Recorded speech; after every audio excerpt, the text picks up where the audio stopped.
انتوا عارفين ان انتوا اول حد انا بقول له صباح الخير وعينيا بتفتح عليه بعد ما بجهز وبلبس، بكلمكم اول ما بقوم من النوم. يعني ده شكلي اول ما بقوم من النوم، واول حد بروح عليه واكلمه انتوا، علشان بعدها انا هنزل اروح الشغل، وعايزه ان انا اسيب لكم اي معلومه كده تفيدكم وتفرح قلبكم. وجايز اي حد يسمع فيديو معين من تجارب الحياه يغير حاجه، او يخليه بدل ما كان مصيره غلط كده يبقى ماشي في المسار الصح. انا هدفي ان انا اساعدكم، وهدفي ان انا افيدكم، ويا رب يكون الهدف ده متحقق، ويا رب القناة تعجبكم، وبحبكم جدا. ويلا بينا على الفيديو. الفيديو ده النهاردة من غير سكريبت، من غير تحضير، من غير اي حاجة. حبيت افتح الكاميرا معاكم واتكلم معاكم بخصوص حاجة فعلا، يعني فجأة كده لقيتني بفكر فيها ونورت في مخي. هو ايه اللي غيرني بعد سن ال40؟ في حاجات غيرتني فعلا حرفيا بعد سن ال40. زي ايه؟ انا مثلا في الاول كنت يعني شايله هم الدنيا دي كلها فوق دماغي، كل الهموم اللي في الدنيا دي تتخيلوها شايلاها فوق دماغي. المواعين في الحوض انا متضايقه، الشقه مش نظيفه او مش مترتبه انا متضايقه، ورايا حاجه انا متضايقه، كله كله كله على طول متضايقه. مفيش حاجه عاملالي انبساط. حتى الحاجه اللي المفروض اكون مبسوطه بيها ما كنتش قبل كده ببقى مبسوطه بيها. حتى قعدتي مع اولادي، قعدتي مع زوجي، اي حاجه تتخيلوها في الحياه انا ما كانتش بتبسطني، وكنت ابقى شايله همها، هم تحضيرها، هم كده. فمن الحاجات اللي غيرتني بعد ال40 ان انا اعيش اللحظه. ومش مهم يعني الشقه مكركبه شويه، لو انا قادره هقوم اعملها، لو مش قادره بكره هعملها، او اعملها وانا قادره، او اقوم اعمل فنجان قهوه كده واشوف.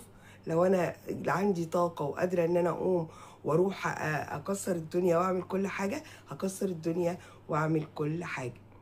لكن تجارب الحياه علمت الواحد انه بالراحه على نفسه. دي اول نقطه.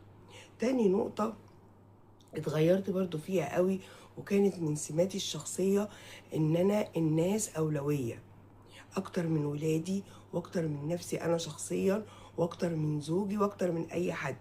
تليفون يجيلي من واحده صاحبتي ينزلني على ملا وشي، اسيب كل اللي انا فيه واروح لها، اروح لها اشوف هي محتاجاني في ايه وعايزه ايه. ودي كانت حاجه يعني زي ما بقول لكم كده من اولويات حياتي. لما مع الوقت لقيت غيري انا مش اولويات حياته.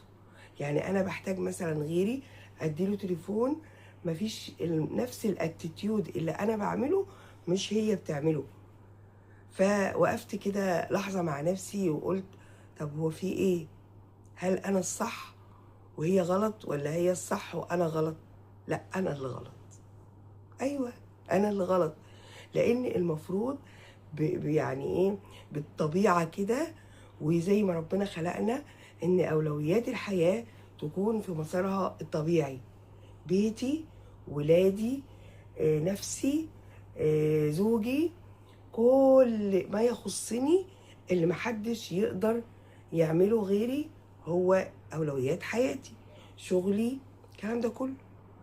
انما ان انا اخلي الناس اللي بره اللي لها ناس تانية هم اولويات حياتهم، واللي يقدروا يعملوا اللي انا هعمله ده، لكن بيتي وولادي مش هيلاقوا حد يعمل لهم اللي انا بعمله مع الناس بره ده.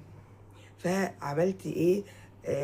توازن كده، وسددت وقاربت، وقعدت بقى عملت شوية حاجات حلوة كده يعني، خلت أولويات حياتي مترتبة صح.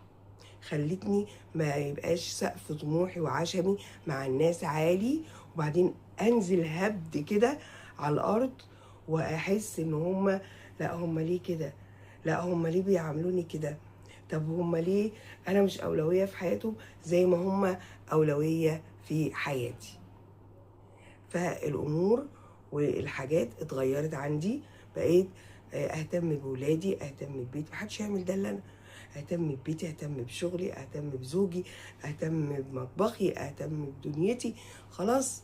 وظبطت الايه الدنيا دي بعد سن 40. ما عادش فيه بعد سن 40 احداث بتحصل تزعلني وتقهرني قوي. خلاص.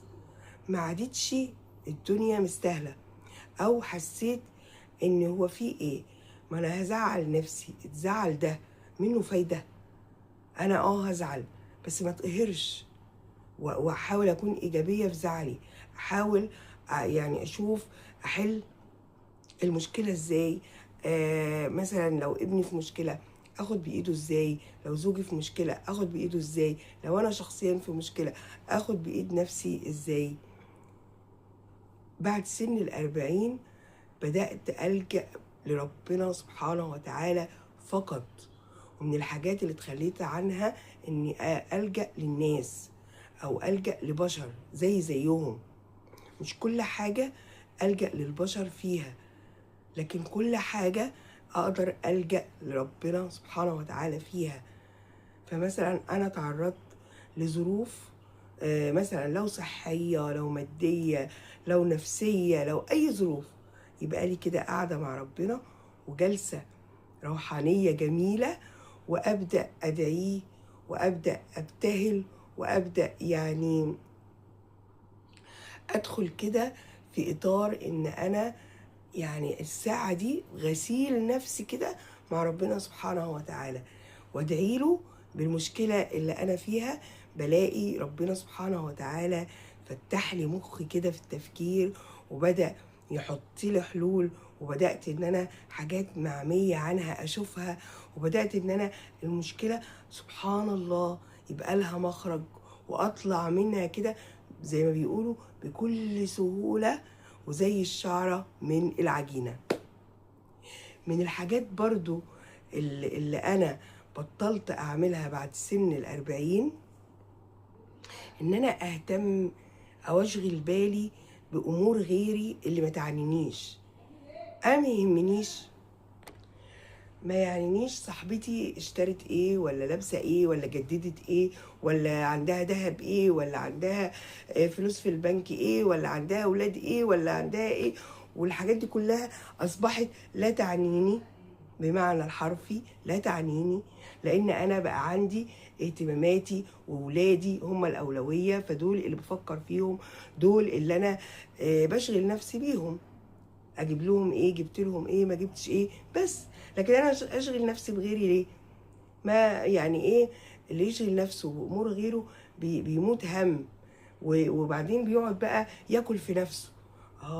دي عندها كذا، دي جابت كذا، ده شقتها جددت فيها كذا وانا ما جددتش، ده مش عارف ايه، ده عمل. ما بالراحه يا حبيبتي على نفسك، بالراحه على نفسك. هي ممكن تكون بتحسدك على حاجة معينة انت مش شايفاها، وده اللي هيدخلني في النقطة التانية، ان انا بطلت ان انا ممتنش بالنعم اللي عندي اللي ربنا سبحانه وتعالى حباني بيها. لا، بقى عندي جلسة كده روحانية اسمها الامتنان، ان انا اقول لربنا الف حمد وشكر ليك يا رب على نعمة البصر، نعمة الولاد، نعمة الزوج، نعمة البيت، نعمة حاجات كتيرة جدا جدا جدا، نعم كبيرة جدا جدا جدا أنا مش حساها ومش قادرة إن أنا أفرح بيها، نتيجة لأن أنا مش ممتنة لربنا سبحانه وتعالى بيها. لا، أنا ممتنة وبحمد ربنا، حتى لو ولادي أشقية، حتى لو زوجي مش أحسن حاجة، حتى لو مش جاي لي كل حاجة أنا نفسي فيها، أنا ممتنة والحمد لله والشكر لله، وألف حمد وشكر ليك يا رب. الحاجات دي بقت بتغسلني كده، جلستي مع ربنا، جلستي روحانية مع نفسي، كل ده بيجدد طاقتي وبيشحنني كده. بطلت اكل الحاجات اللي تضايق، اللي تتعبني، اكل حاجه اللي تسعدني، اللي تفرحني، اللي تريحني. بطلت امشي على نظام معين لمجرد انه نظام معين، لا، باخد الحلو اللي يناسبني اللي فيه. بطلت ابدا اي خطوه في حياتي بدون دراسه. بطلت اسمع لغيري. بطلت انفذ كلام غيري دون وعي. بطلت. طب بطلت انا مثلا لو حد قال لي مشوره، حتى لو هو الاستشاري في المشوره دي، البروفيسور في المشوره دي، اسمعها، اعقلها، اسقطها على حياتي. طب هي مناسبه لحياتي ولا لا؟ لو مش مناسبه لحياتي شكرا، حتى لو جايالي من العلامه الفهامه اللي مش عارف عنده خبره في الحياه ايه. وده اللي عايزاكم برضو تاخدوه من تجارب الحياة، ان انتوا تاخدوا الحاجة اللي تناسبكم، الحاجة اللي نرمين بتقولها تسقطوها على حياتكم. المناسب خدوه والمش مناسب ما تاخدوهوش. فالحاجات اللي الواحد بطلها ده اللي انا فاكراه، واسعدتني جدا وغيرتني جدا وخلتني فعلا انسانة جديدة، وانسانة اهدى، وانسانة يعني ايه، عندها مسؤولية، بس المسؤولية مش عاملة لها توتر وأرق في حياتها. بحبكم جدا، وما تنسوش تعملوا لايك وتشتركوا في القناة لو مش مشتركين، وتفعلوا الجرس، وتكتبوا لي تعليق كويس منكم يسعد قلبي ويسعد خاطري.